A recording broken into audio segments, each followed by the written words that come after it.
Monsieur le Premier ministre man nga ñëw jël kàddu indi sa tontu. Merci beaucoup, Monsieur le Président de l'Assemblée nationale, honorable député Marie-Angélique. laaj bi nga laaj dafa am solo te daf may permettre ma yeggali li ma jotuloon yeggali sànq ci tontu boobu.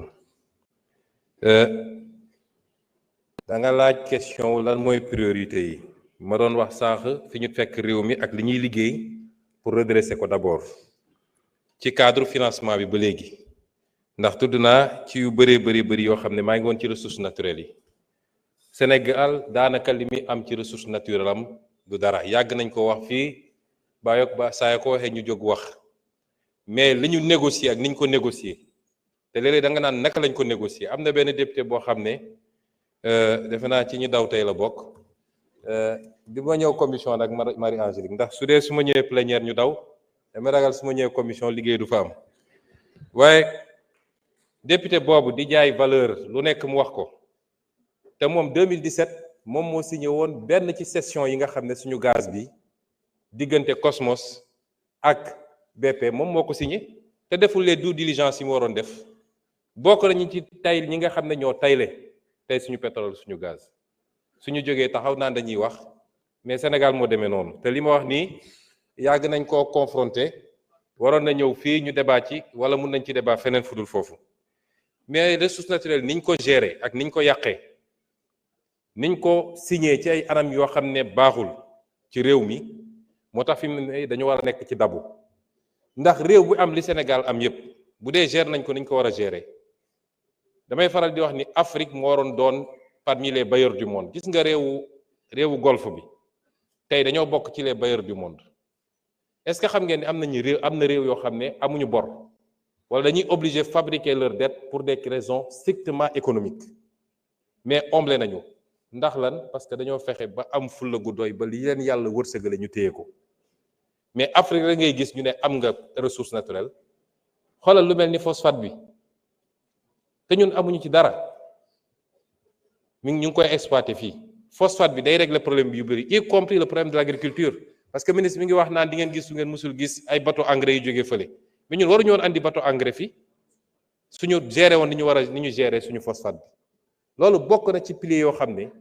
liggéey bu ñu tàmbali la di ko liggéey primature ma dénk ko ay nit ñi ko mate gis nga suñu defaraatee suñu bopp rek marché soo jëlee marché public yi li ñu jot a renégocier ci marché public rek dépassé na 60 milliards loo xam ne lu régime bi fi jógee signé woon la ba pare ay surfacturation yoo xam ne 20 milliards ici 10 milliards là-bas te ñañ ko seqal bi ñu waxtaanee ba démontrer leen ni lii c'est surfacturé ñoom nangu nañ ko ba d'accord le surplus ñu réorienté ko feneen te loolu mooy rek ci ay marché éducation nationale enseignement supérieur duggaguñu sax ci marché ressources naturelles yi imaginez ñaata milliards la ñu sàggane ci loolu kon loolu bokk na ci l'un des piliers fondamentaux la réappropriation de la souveraineté sur nos ressources naturelles moo tax la ñu am ci phosphate Matam nga xam ne commencé guñ ko exploiter ñun bi ñëwee rek ne duñ ko def ni ñu ko daan defee on veut l'exploiter ici am nos unités industrielles ici ñu transformer ko fii lañ ci soxla ñu jël ko la ci des ñu exporter ko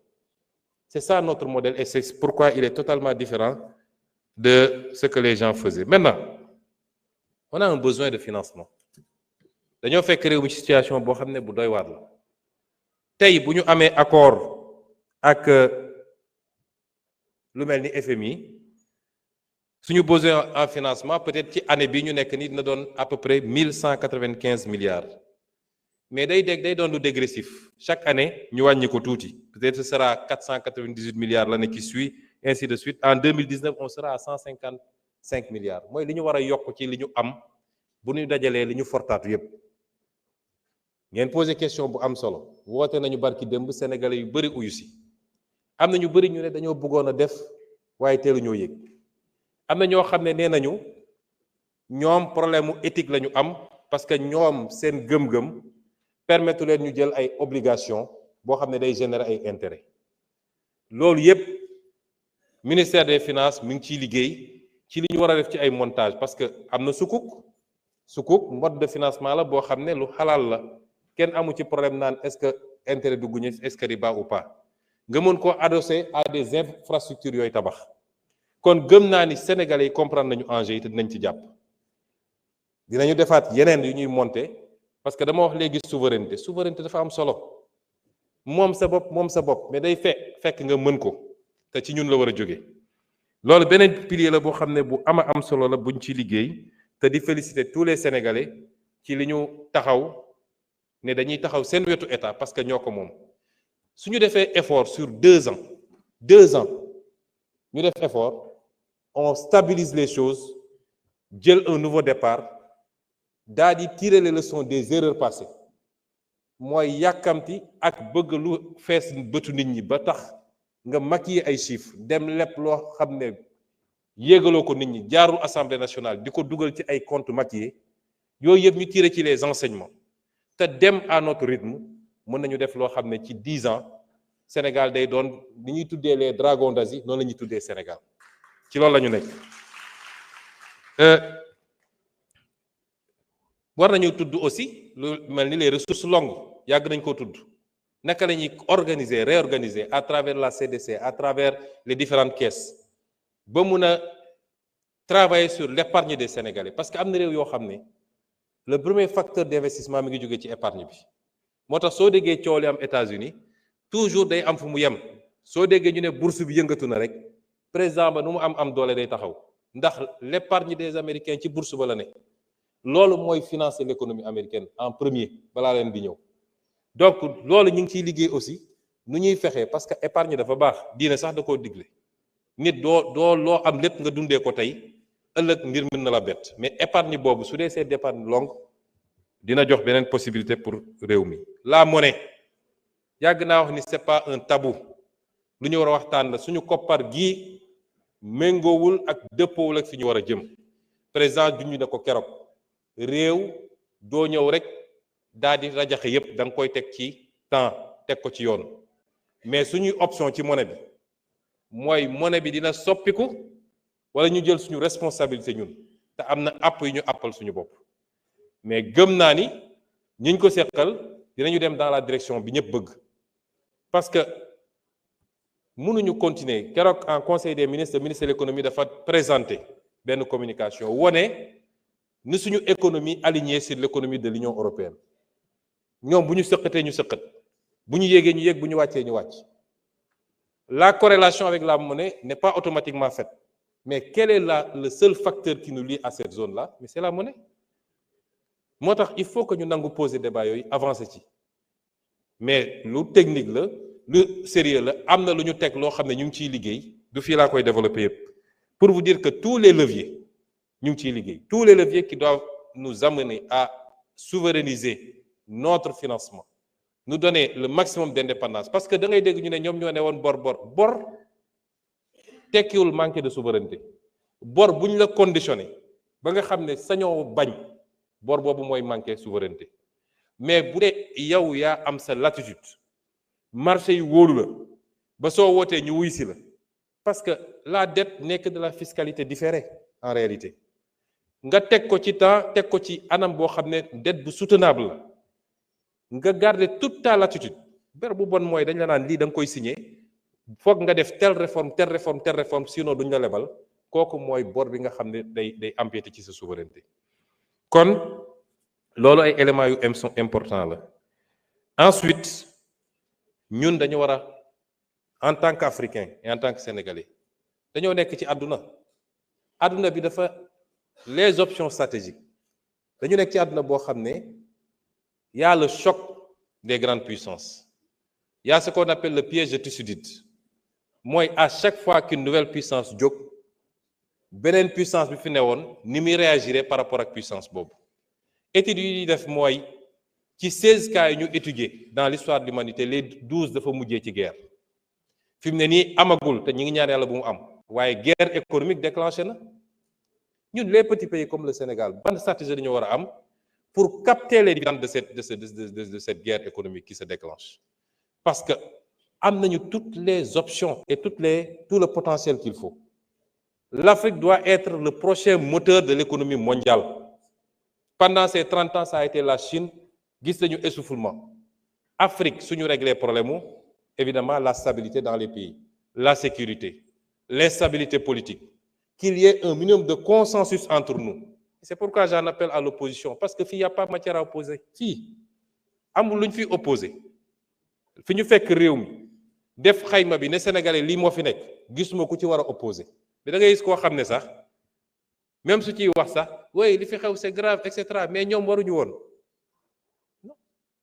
Nous allons dans le sens bi réew mu sa defaru yoon bii la jël kon loolu amul luñ ciy opposé wu. Les actes qu'on pose pour la bonne gouvernance. Dans les prochains jours, on soumettra ici à l'Assemblée un certain nombre de projets de loi yoo xam ne presque pare na. Le projet de loi pour réformer l'OFNAC. Le projet de loi pour